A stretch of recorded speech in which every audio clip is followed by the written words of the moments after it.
Students, today we are going to start with the practical of hepatocellular carcinoma. The main aim of this practical is to make you familiar with the gross and the histological features of the tumor. The hepatocellular carcinoma, as you have learned in the lectures, is one of the tumors which affects the liver, the primary tumor, though the liver may be site of the involvement by the secondary tumors as well. There are so many other tumors, but the hepatocellular carcinoma being the commonest one, so we will discuss only the hepatocellular carcinoma. The grossly, the tumor may present as a single expanding mass, as multiple nodules, or they may be diffuse liver involvement, simulating cirrhosis, or as a large mass which replaces most of the liver. These have been referred to as solitary, multilobular, diffuse, and massive forms, respectively.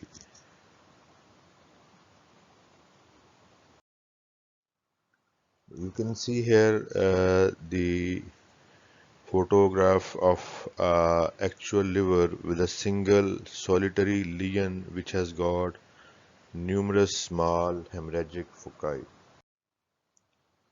Here is another photograph showing you the multiple nodules which are bile stained. Thing to be remembered here is that the hepatocellular carcinomas, they may be bile stained.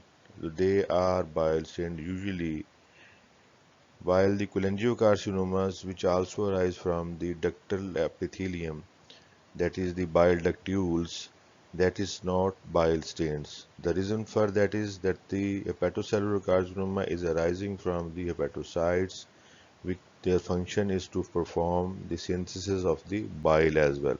While on the other hand, the cholangiocarcinomas, they arise from the ductular epithelium, the ductules or bile ductules, the function of which is only the as a conduit channels or the transfer of the bile only.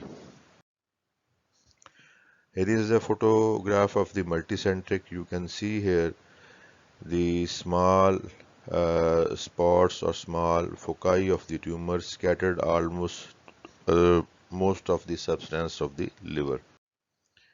The histological features, these are to be remembered, and this is very important. You all may recall that the liver has got a hexagonal lobular architecture histologically, and these hexagons, they are formed around the central veins, and they from there radiate the cells or the hepatocytes in the form of cords which are normally 2 cell in thickness.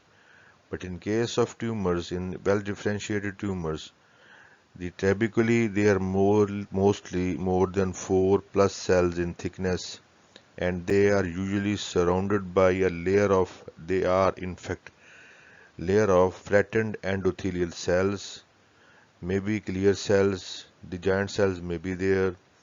Peloid means the vascular lakes. You know the sinusoidal spaces are there, they may acquire the form of vascular lakes. There may be a pseudoglandular pattern, the which in the form of acini containing proteinaceous material or bile in the lumen, may resemble thyroid follicles, sarcomatoid, or the solid component may be there. The presence of sinusoidal vessels surrounding tumor cells is an important diagnostic feature. Scanty stroma, scanty stroma is there. The presence of the sinusoidal vessels surrounding tumor cells is an important diagnostic feature. There may be the tumors, they are arranged in the well differentiated form, or they may be in the bizarre form. Cells are usually polygonal with distinct cell membrane, abundant granular eosinophilic cytoplasm with a high NC ratio than normal. Round nuclei with coarse chromatin and thickened nuclear membrane, and they may have prominent nucleoli. These are the These histological features you must concentrate upon and remember whenever you are asked about to write down the histological features of the hepatocellular carcinoma, you may write that. Further, the well-differentiated tumors, it is composed of thin plates of hepatocytes which are usually 1 to 3 hepatocytes thick with smaller than normal cells, abnormal reticular network, minimal nuclear atypia may be there. Nuclear density is twice the normal. You know that the nuclei they become more dense. Common fatty chain and pseudoglands may resemble hepatocytes adenoma. Common pattern for small hepatocellular carcinoma. Moderately differentiated. These the trabeculae pattern will be more than 4 cell in thickness. They are larger cells than normal differentiated hepatocellular carcinoma with more eosinophilic cytoplasm, distinct nuclei, pseudoglands, bile and tumor giant cells. Most common pattern this is seen in the advanced hepatocellular carcinoma. You may remember the small and the large cell chain in the precursor lesions of the hepatocellular carcinoma. Remember this thing. And the poorly differentiated, the cells are larger. Definitely there will be more high anaplasia.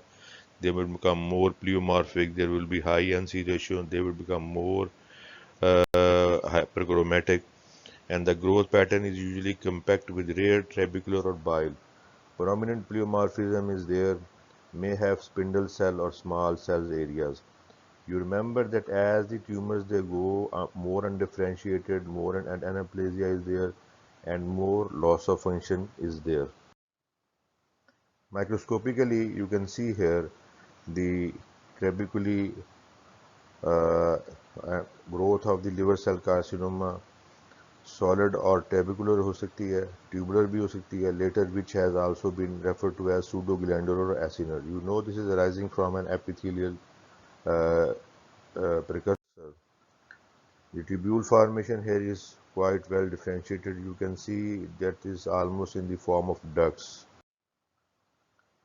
Here is the you can see the widely dilated sinusoids of the hepatocellular carcinoma results in sharply outlined tumor islands which are very typical of the entity. You can see here the islands of the cells which are surrounded by the sinusoidal spaces. So these are the characteristic features which may be found in the hepatocellular carcinoma and the different variants of the hepatocellular carcinoma as such.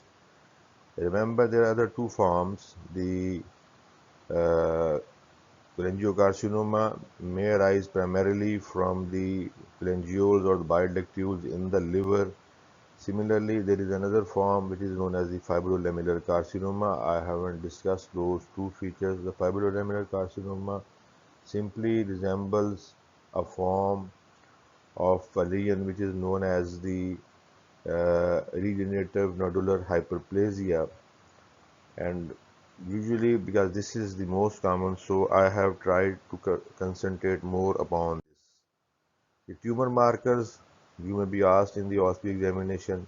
The important tumor markers I have already told you. The alpha fetoprotein HEPAR1 is a monoclonal antibody that reacts to an as yet unidentified cytoplasmic marker of the normal and the neoplastic hepatocytes, and because of its good specificity, although not absolute, it has become one of the most reliable markers of hepatocyte differentiation. And the polyclonal carcinoembryonic antigen is the third one. These three you must remember, you may be asked in the examination. Thank you very much.